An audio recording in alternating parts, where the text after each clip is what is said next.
నమస్తే. వితును స్వాతం లక్ష్యం సమాజహితం. కొత్తపేట మార్కెట్ యార్డ్లో మొన్న దళారులు రైతులపైన దాడి చేశారు.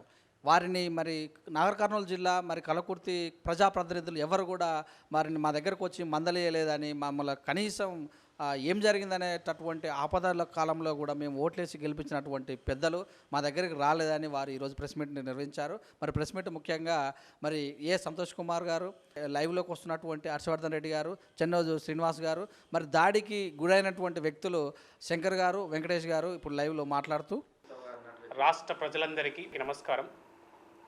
ఈరోజు మన తెలంగాణ రాష్ట్రంలో మన తెలంగాణ ప్రభుత్వం ఏర్పడిన తర్వాత రాష్ట్ర ప్రజలందరూ కూడా సుఖ సంతోషాలతో ఉండాలని గౌరవ ముఖ్యమంత్రి గారు కోరుతున్నారు. కానీ ఈనాడు రాష్ట్రంలో ఉన్నటువంటి నాగర్ కర్నూలు జిల్లా కల్వకుర్తి మండలం కల్వకుర్తి అసెంబ్లీ కాన్స్టిట్యున్సీలో ఉన్నటువంటి గుండూరు గ్రామం ఎంతో కష్టపడి దాదాపు సంవత్సరం కాలం కష్టపడి వాళ్ళు బొప్పాయి పంట వేసి వాననక ఎండనక చలనక కష్టపడి ఈరోజు బొప్పాయి పంట చేతికి వచ్చిన తర్వాత ఆ పంటను తీసుకొని రైతులు తెలంగాణ రాష్ట్ర రాజధాని అయినటువంటి హైదరాబాద్లో ఉన్నటువంటి రాష్ట్రంలోనే ఉన్నటువంటి ప్రసిద్ధి చెందినటువంటి ఫ్రూట్ మార్కెట్, పండ్ల మార్కెట్కి తీసుకురావడం జరిగింది. ఆ విషయంలో ఎవరైతే రైతులు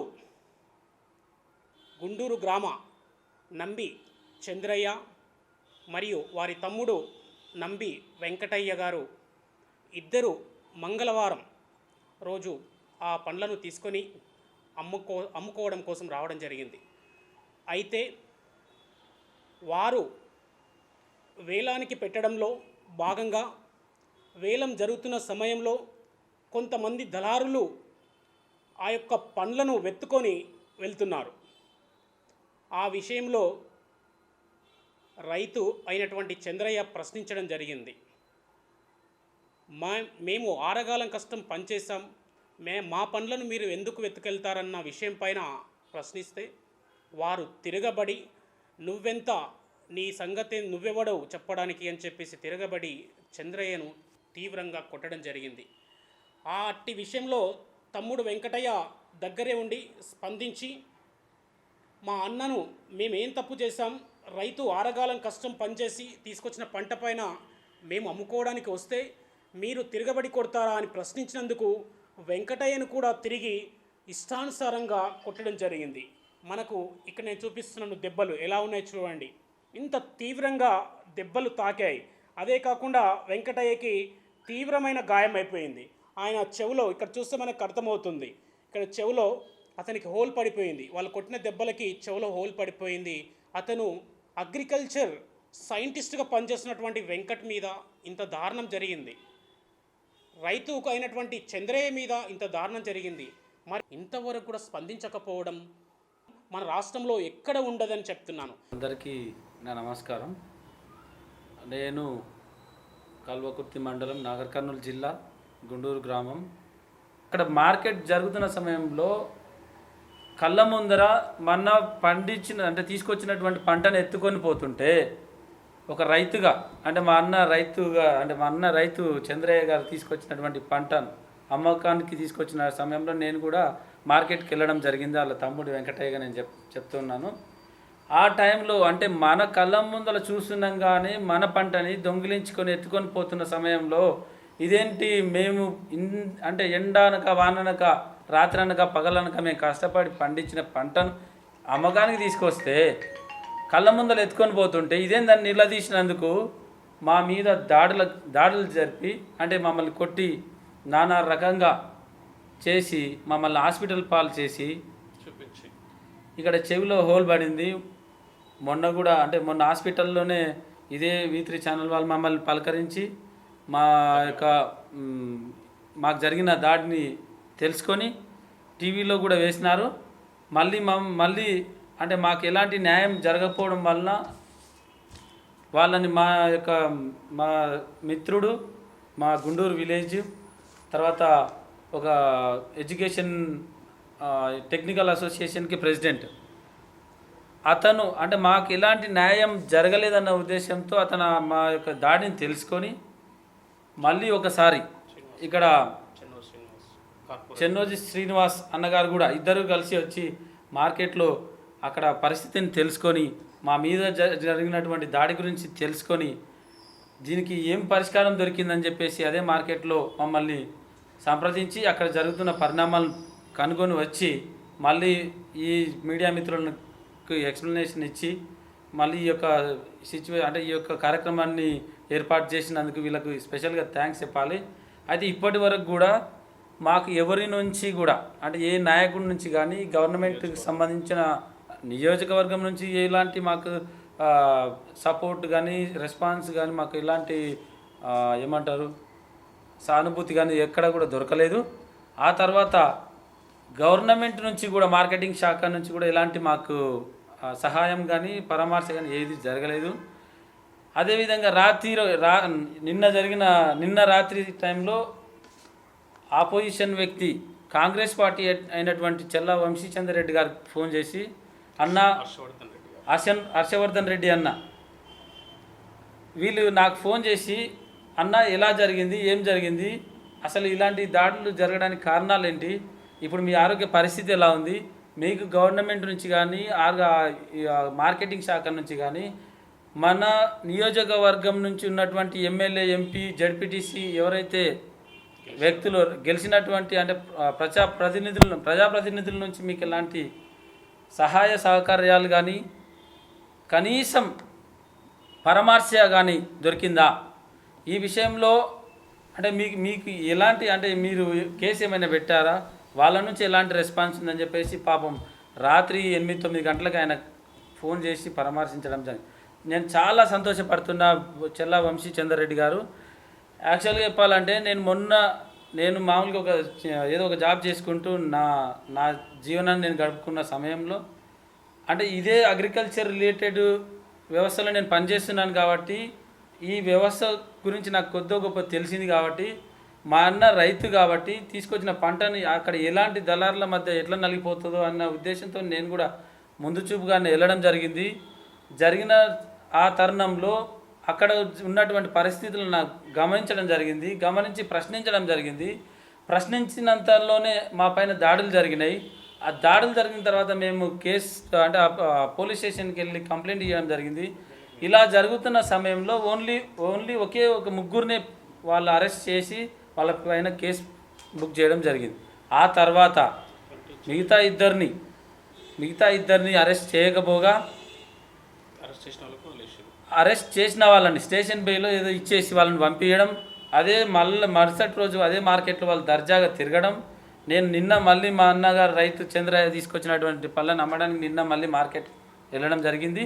అక్కడ పరిస్థితులు చూస్తే ఎవరైతే మమ్మల్ని దాడి చేసిరో ఎవరైతే మమ్మల్ని భయభ్రాంతులకు గురి చేసిరో వాళ్ళు దర్జాగా సంతోషంగా వాళ్ళ పనులు వాళ్ళు చేసుకుంటున్నారు. ఇక్కడ నాకు జరిగినటువంటి ఈ దాడిలో నా చెవి ఇప్పటికి కూడా సరిగా పనిచేయడం లేదు. నేను హాస్పిటల్కి వెళ్తే ఒక 2 months మెడిసిన్స్ వాడిన తర్వాత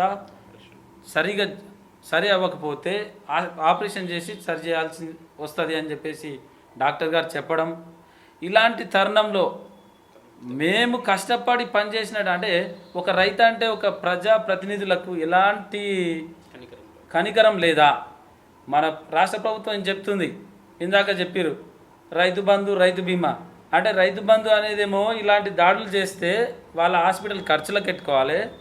అనివార్య కారణాలు అదే దాడులు జరిగిన తర్వాత వాడు చావడమో ఇంకేదైనా జరిగితే ఆ రైతు బీమా డబ్బులు తీసుకొని వచ్చి మేము మా భార్య పిల్లలకు అప్పచెప్పేసి పోవాలి.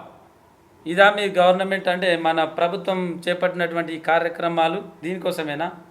తర్వాత మన రాష్ట్ర ప్రభుత్వ మంత్రి గారు రెస్పాండ్ అయినారు, కానీ మాకు రెస్పాండ్ అయిన సంగతి టీవీలలో అక్కడక్కడ చూడడమే జరిగింది తప్ప మా వరకు మాకు ఎలాంటి సహాయం కానీ ఏ రకంగా కూడా పరామర్శ కానీ ఇంకా ఇతర సంబంధిత మేము పెట్టినటువంటి కేసులపైన యాక్షన్ కానీ ఏది కూడా అక్కడ కనిపించడం జరగలేదు.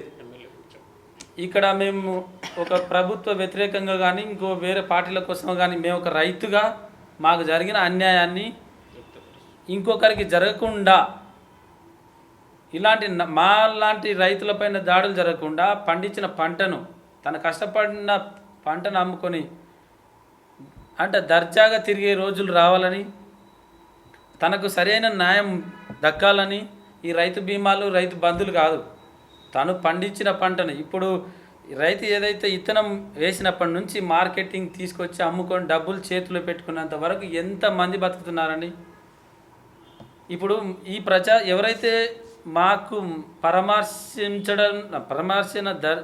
అంటే అట్లీస్ట్ పరామర్శించలేదు మా ప్రజాప్రతినిధులు, మా కాన్స్టిట్యున్సీలో ఉన్నారు వీళ్ళు అని అంటే, ఎందుకు మేము ఇలా అంటే ఎమోషన్ని బయటకు చెప్పుకుంటున్నానంటే, మీరు పొద్దున్న లేచి 3 పూటలు తినే తిండి 5,000 మీ నోట్లోకి పోతున్నాయి అని అంటే ఒక రైతు పండించినటువంటి పంటని అని మీరు గుర్తు చేసుకోవాలి.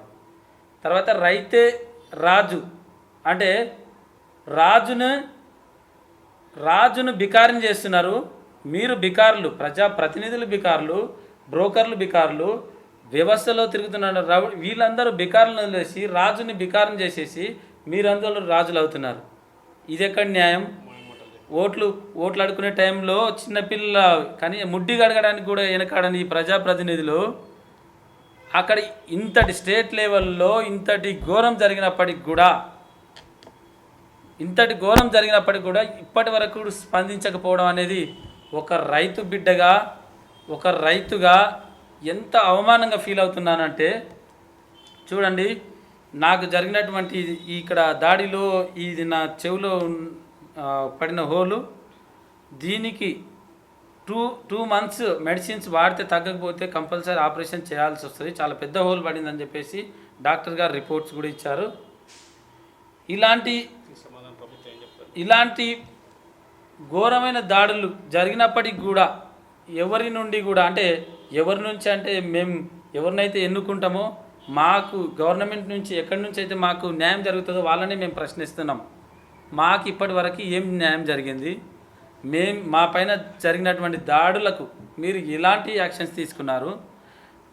భవిష్యత్తులో మాలాంటి రైతులకి మీరు ఎలాంటి భరోసా ఇస్తున్నారు?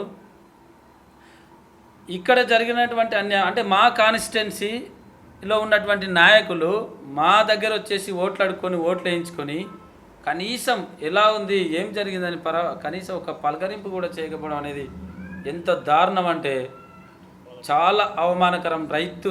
మొత్తం ప్రపంచంలో ఉన్నటువంటి రైతు వ్యవస్థను, రైతుల్ని అవమానిస్తున్నట్టుగా, ఇది రైతుకు ప్రయారిటీ ఇచ్చేటువంటి ప్రభుత్వం ఈ ప్రపంచంలోనే ఎక్కడ మన ఐక్యరాజ్య సమితి మెచ్చుకున్నటువంటి అవార్డు ఇచ్చినటువంటి రైతు బంధు గురించి గొప్పగా చెప్పుకున్నటువంటి మన ప్రభుత్వానికి నేను చెప్పబోయేది ఏంటంటే, ఎక్కడో ప్రపంచంలో వచ్చే అవార్డుల కోసం కాదు సార్, మన దగ్గర జరుగుతున్నటువంటి అన్యాయాలని అరికట్టి ఇక్కడ అవార్డులు ఇవ్వండి.